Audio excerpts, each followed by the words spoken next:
ओम शांति। मुरली की तारीख है 11/6/2026। बाबा मुरली का सार बता रहे हैं। मीठे बच्चे, पूरा वर्षा लेने के लिए एक बाप से पूरी प्रीत रखो। तुम्हारी प्रीत किसी भी देहधारी से नहीं होनी चाहिए। प्रश्न है, जो अपने दैवी संप्रदाय के होंगे उनके सामने कौन से अक्षर घूमते रहेंगे? अंदर कौन से अक्षर घूमते रहेंगे? उत्तर है, जब तुम उन्हें बताएंगे कि बाबा को याद करने से विकर्म विनाश होते हैं और देवी देवता धर्म की स्थापना होती है, तो यह अक्षर उनके सामने घूमते रहेंगे।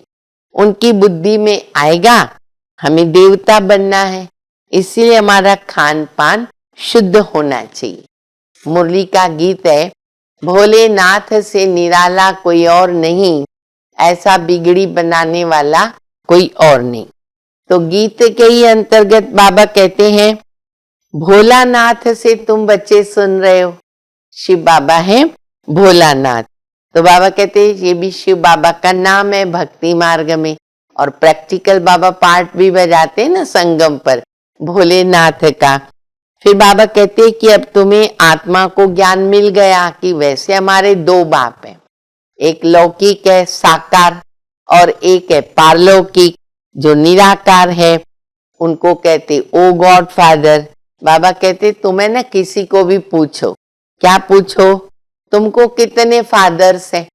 अब किसी को भी पूछेंगे तो कॉमन जो व्यक्ति थोड़ा सेंसिबल होगा तो कम से कम इतना तो कहेगा कि दो बाप है। तो कहेगा एक हमारे शरीर का है और एक परमात्मा है। तो बाबा कहती है अच्छा फिर पूछो दो में से बड़ा कौन है, कौन सा बड़ा बाप है? तो अंडरस्टूड है कि उनका ध्यान परमात्मा की तरफ जाएगा। तो अभी तुम बच्चों की पारलौकिक बाबा से सच्ची प्रीत है, प्रीत बुद्धि हम बच्चे बने, वो तो जानते ही नहीं है।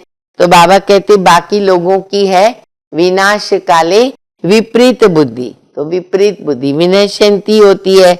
तो देखो विनाश के कितने साधन बनाते हैं, प्लेन बनाएंगे, बारूद आदि सब, कितनी तैयारियां, बॉम्ब से वो कितना बना रहे। तो बाबा कहते ज्यादा करके तो ये विलायत वाले बनाते हैं।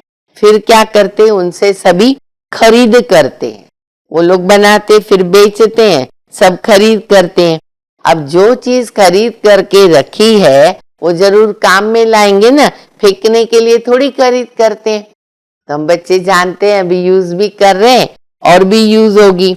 लेकिन भारत खंड जो है वो अविनाशी खंड है, भारत का विनाश नहीं होता, क्योंकि बाबा कहते हैं मेरा भगवान का बर्थ प्लेस है।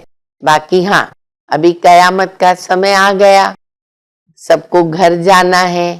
बाबा कहते बच्चे नाटक पूरा हो रहा है ना, सब वापिस जाएंगे। दिन प्रतिदिन दुनिया में देख रहे हैं कि वायुमंडल खराब होता जा रहा है, वो तो प्रैक्टिकल अभी और बढ़ गया है। फिर बाबा कहते भक्ति मार्ग में गंगा जल का महत्व क्यों समझते?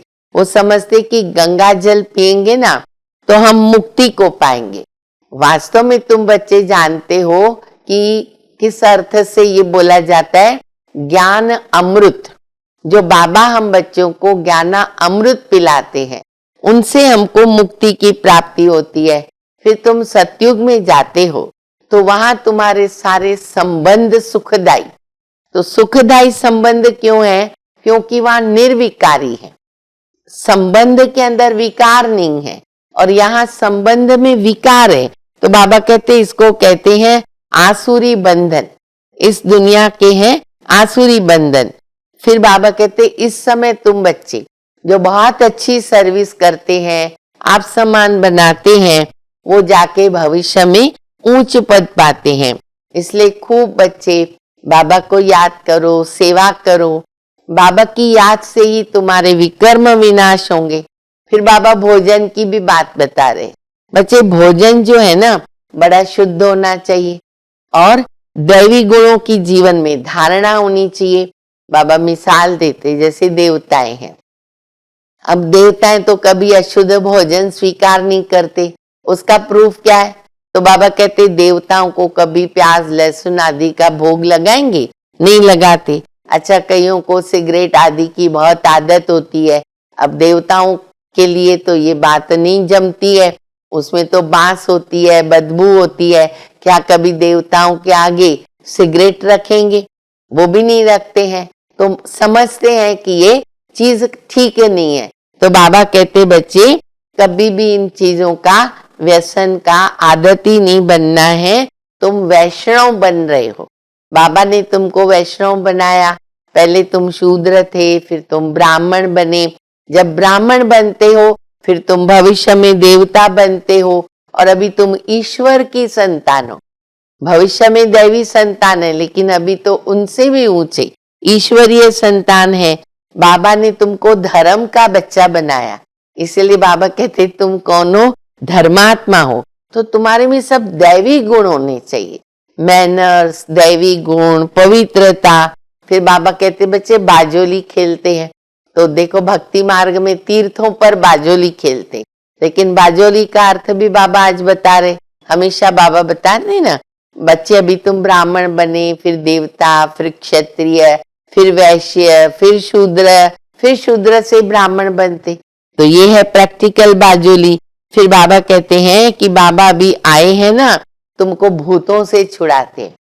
अभी हम भूतों के वश हो गए, माया के वश हो गए, तो बाबा आकर के भूतों से छुड़ा करके अपने साथ योग लगाना सिखाते हैं। इसलिए गुरु नानक ने भी क्या कहा कि मनुष्य से देवता किए करत न लागी बात। कभी प्रैक्टिकल में बाबा हमको मनुष्य से देवता बनाते हैं। अभी हम सुनेंगे धारणा के लिए मुख्य सार। ब्राह्मण से देवता बनने के लिए जो छी आदतें हैं उन सबको छोड़ना है। शूद्रों को ब्राह्मण धर्म में कन्वर्ट करके देवता बनाने के लिए ईश्वरीय मिशन के कार्य में सहयोगी बनना है। शराब, सिगरेट, जो भी गंदी आदतें हैं उनको निकाल देना है। दूसरा, इस विनाश काल के समय में एक बाबा से सच्ची प्रीत रखनी है। पुराना मकान टूटने वाला है, इसलिए इनसे दिल निकाल करके नए से लगानी है। वरदान है, श्रेष्ठ कर्म द्वारा सिमरण योग्य बनने वाले योग युक्त युक्ति युक्त भव। आपका एक एक कर्म जितना श्रेष्ठ होगा उतना ही श्रेष्ठ आत्माओं में सिमरण किए जाएंगे। भक्ति में नाम का सिमरण करते हैं, लेकिन यहाँ जो श्रेष्ठ आत्माएं हैं उनके गुणों और कर्मों का मिसाल बनाने के लिए सिमरण करते हैं। तो आप श्रेष्ठ कर्मों के आधार पर सिमरण योग्य बनते जाएंगे। इसके लिए योग युक्त बनो। योग युक्त बनने से हर संकल्प, शब्द, कर्म युक्ति युक्त अवश्य होगा। उनसे अयुक्त कर्म, संकल्प हो ही नहीं सकता। ये भी तो कनेक्शन है। स्लोगन है, निमित्त और निर्माण चित्त, यही सच्चे सेवाधारी के लक्षण हैं। अव्यक्त इशारा, सदा हर्षित रहने के लिए अपनी नेचर को सरल बनाओ, सहनशील बनो। सरल चित नेचर होगी तो हर्षित रहने के साथ नैनों से, मुख से और चलन से मधुरता प्रत्यक्ष रूप में दिखाई देगी। कभी मुख से कटु वचन नहीं निकलेंगे। उनका दिल, दिमाग, बोल सब एक समान होगा। दिल में एक और बोल में दूसरा, ये सरलता की निशानी नहीं है। सरल स्वभाव वाले सदा निर्माण चित्त, निरहंकारी और निस्वार्थी होते हैं।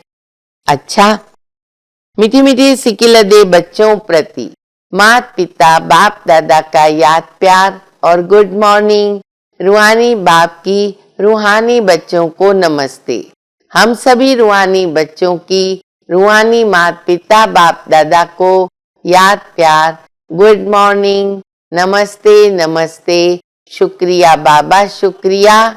ओम शांति।